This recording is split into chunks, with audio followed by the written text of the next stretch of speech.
So Dave, how long you been here in Thailand this time? Mate, what's the date today? It's like 2 weeks. I've been 2 weeks.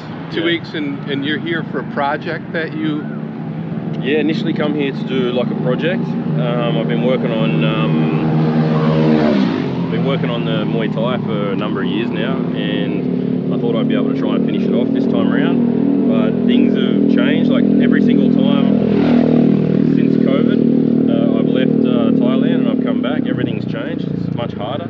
I don't have my buddy Chat, who's a Thai guy that I know. He's a photographer, and he used to come with me, and he'd basically be like a fixer or a translator, and he helped me out a lot with out of a lot of situations. So he's gone, and then what about do you have press credentials or anything like that you use here? Yeah. Or do you just kind of talk your way in? Well, I talked my way in, but back when you could talk your way in, I got the press credentials at Rajadamnern Stadium, and I'm very lucky I did that, because otherwise I wouldn't, there's no way I'd be able to get it now. And they've even made it so difficult you can't actually go backstage and photograph them when they're preparing for the fights, or That's after a shame. the fights. Yeah, or the doctor's surgery where they're stitching them up after the fight. So this has become a bit difficult, and I'm going to have to try and do a little bit of problem solving to try to get what I want. How much more do you think you have to get before you can call it good? Or is this going to be one of those ones that goes on for years, you think? Mate, I think unless I extend this trip, I think I'm going to have to come back for at least 2 weeks. I've lost a couple of days working on the project while I've been out with Renata and you guys taking some photos, just some street stuff. But that's like I don't mean to sound like that's horrible. It's nice to get away and have a little bit of a break and try and refresh and regroup and come up with some other ideas. I think I'll start again tomorrow night. There's a stadium outside of Bangkok, which is not very popular with foreigners. I'm thinking this might be actually quite a lot easier to get to than the big ones. They were being quite uncooperative this time around, and I don't know why things have changed. I don't know if it's they've had some foreign photographers that have come along and kind of done the wrong thing and ruined it for everyone. Right. I'm not sure if it's got something to do with the number of photojournalists that have been coming to Thailand and going to photograph the kids doing the Muay Thai, and then selling it to newspapers and going on and on about how brutal it is, and they're harming their kids with no empathy for the people here in the rural communities with very, very low income, and they use the money made from the kids doing the Muay Thai and the gambling on it in order to feed the family. Yeah, it's unfortunate when you have people from outside the local society trying to shoehorn the people from this society into their society. It always ends up being a little bit unfortunate, I think, in the end. And you know how the world's gone at the moment with this narcissistic woke bullshit, where people carry on like with this wokeness, where they take this credit for being a good person without doing any of the hard work. It's look at me, I'm such a good person. I do everything right. I do the right thing. Look at those poor kids.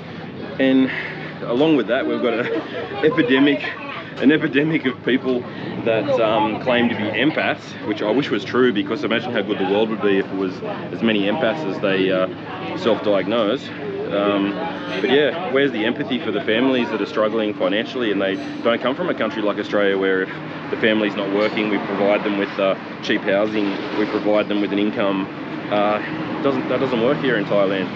The money they make off that the Muay Thai, and look, they sensationalize things too, because obviously the kids aren't wearing headgear, but they all understand that they're all in the same boat, and so they're not looking for knockouts.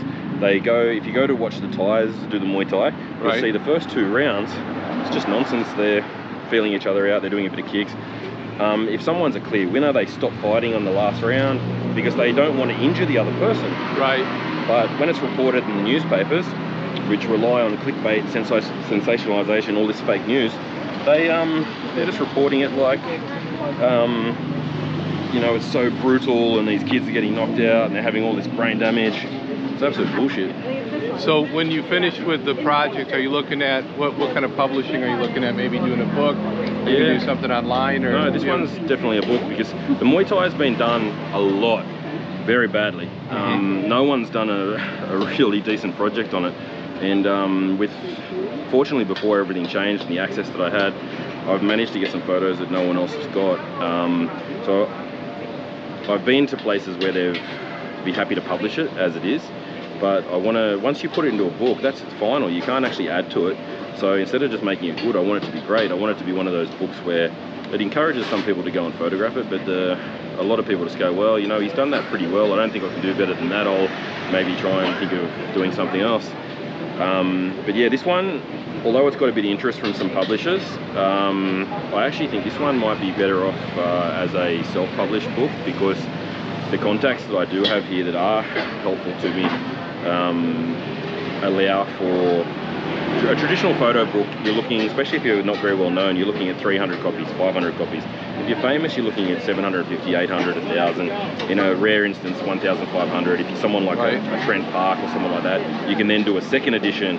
Michael Ackerman, you know, he does many, many books.